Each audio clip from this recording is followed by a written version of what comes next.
Kalau melihat komposisi squad yang dibawa sama Coach Patrick Clifford di pertandingan melawan Cina dan Jepang ini, dari kacamata Coach Ricky sebagai seorang pelatih, apakah ini nanti akan ada perubahan di starting line up jika dibandingkan dengan pertandingan terakhir ketika kita menang lawan Bahrain? Kalau ya pasti kan Coach Patrick udah melihat lebih jauh dibanding waktu sebelum lawan Bahrain.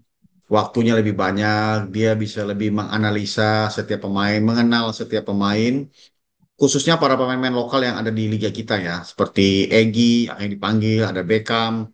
Jadi kalau saya melihat melawan China ini agak merubah sih kayaknya sulit ya. Tapi mungkin dia perlu mencoba Egy misalnya, karena penampilan Egy di kompetisi juga bagus. Jadi saya rasa Egy mungkin punya chance untuk bisa masuk sebagai pemain inti. Karena dengan tidak adanya Orad Magun, ya kalau nggak salah Orad Magun nggak ada ya, Orad Betul. Magun dan juga Eliano nggak ada, sehingga ini kesempatan buat Egy sama Beckham. Dan bukan menganggap remeh China, tapi saya pikir Egy mampu kok untuk level seperti itu. Egy harusnya bisa lah.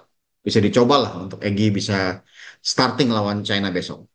Oke, Coach, selain Egy dan Beckham juga ini yang jadi kejutan kemarin kan masuknya Stefano Lillipali kembali ke timnas, kemudian juga ada Yance Sayuri bersama saudaranya Yakob. Nah, kalau melihat komposisi ini dengan kembalinya Egy, Beckham, gimana sih Coach melihat peluang mereka secara umum pemain-pemain yang baru kembali ini untuk bisa dimainkan melawan Cina, termasuk jika harus sebagai pemain pengganti ya Coach?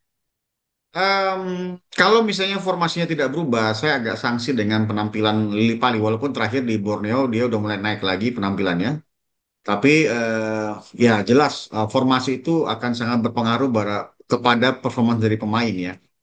Di mana kita tahu lah dengan formasi 3-4-3 yang kemarin digunakan itu menuntut pemain sayap itu punya energi yang cukup kuat.